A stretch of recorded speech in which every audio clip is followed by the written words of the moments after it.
Olá, estudantes da segunda série do ensino médio. Tudo bem com vocês? Eu sou a professora Ariana e neste vídeo vamos falar sobre o capitalismo e as classes sociais. Então vamos lá. Então, para entender o sistema capitalista, a gente precisa primeiro voltar um pouquinho no tempo e ver como foi o sistema de acumulação de riquezas lá no feudalismo e entender a consolidação desse mesmo capitalismo na Revolução Industrial no século XIX. Bom, o que é capitalismo? É um sistema econômico que se sustenta com base na exploração do trabalho humano, tá? Então, a acumulação de riqueza, de capital. Capital significa riqueza. Então, para o capitalismo vigorar como tal, fez-se necessário uma fase anterior de acumulação de capital. Como as relações de produção pré-capitalistas existentes eram predominantemente agrícolas no feudalismo, a única forma de se transformar essas relações em capitalistas era através da apropriação da terra pela burguesia, com a total expulsão dos camponeses que lá viviam. Inclusive, os camponeses acabam deixando esse tipo de trabalho atraídos pelas novas indústrias que se instalavam nas cidades europeias lá no século XIX.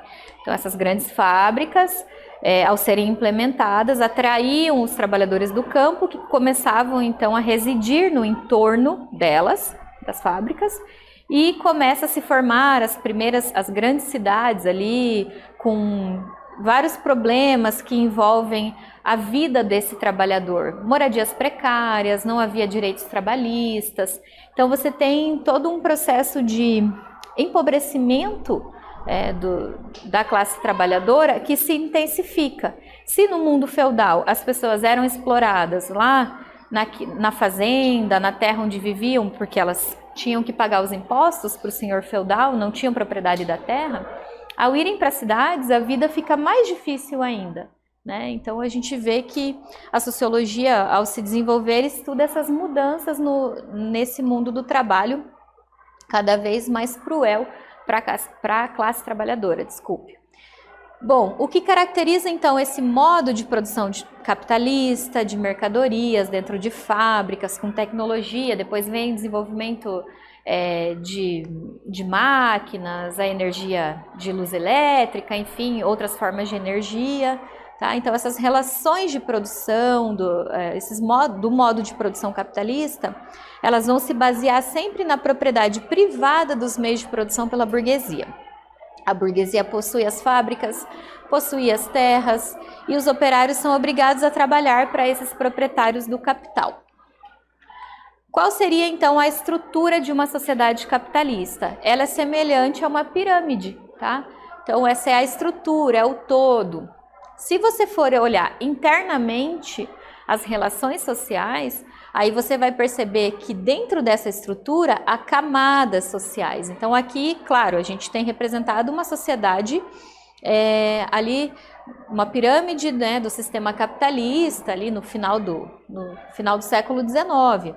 Então, você tem, inclusive, algumas bandeiras, né, a gente pode também estudar a Revolução Francesa como um sistema ali, um acontecimento histórico que vai simbolizar a passagem desse mundo mais feudal, estamental, um sistema político monárquico para um Estado liberal, mas que não modificou essa estrutura. Pelo contrário, só garantiu, obviamente, para a burguesia poder político, eles já tinham muito poder econômico, e vai colocar, então, essa burguesia no topo de uma sociedade, vai colocá-los, né, com toda a questão do poder ideológico, econômico, político, sobre esses trabalhadores. Então, se você for ver do mundo feudal para o mundo moderno, pouca coisa mudou para o trabalhador, né? Ele se manteve excluído, ele se manteve na base. Então, a estratificação social é a sociedade em camadas, é quando você entende que as pessoas vivem, inclusive, de formas fragmentadas, em camadas sociais mesmo, separadas, né? Então, são os estratos sociais. E é muito difícil a mobilidade de um nível para outro, né? É impossível a mobilidade social? É impossível enriquecer em uma sociedade capitalista?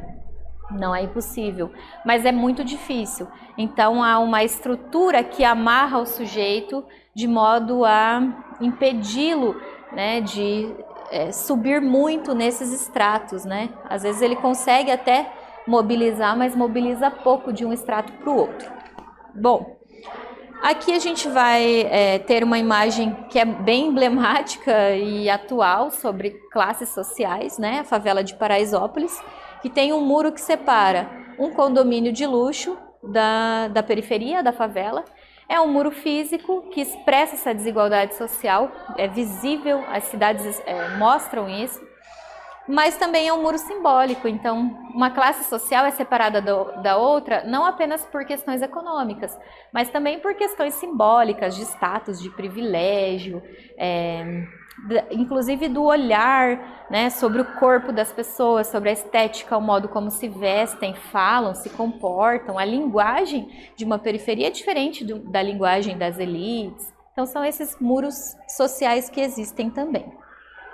Aqui a gente tem o conceito de meritocracia, né, que na sociologia nós entendemos que é uma grande falácia, que é uma mentira, porque numa sociedade extremamente desigual, onde os sujeitos não têm a mesma oportunidade, as mesmas oportunidades, desculpe, dificilmente eles terão as mesmas trajetórias. Tá? Então a meritocracia é um tipo de discurso que sustenta que o sucesso ou fracasso do indivíduo está centralizado apenas nos seus desejos, nas suas vontades pessoais. E nós sabemos que a trajetória de uma pessoa ela é muito mais estruturada pelas condições sociais.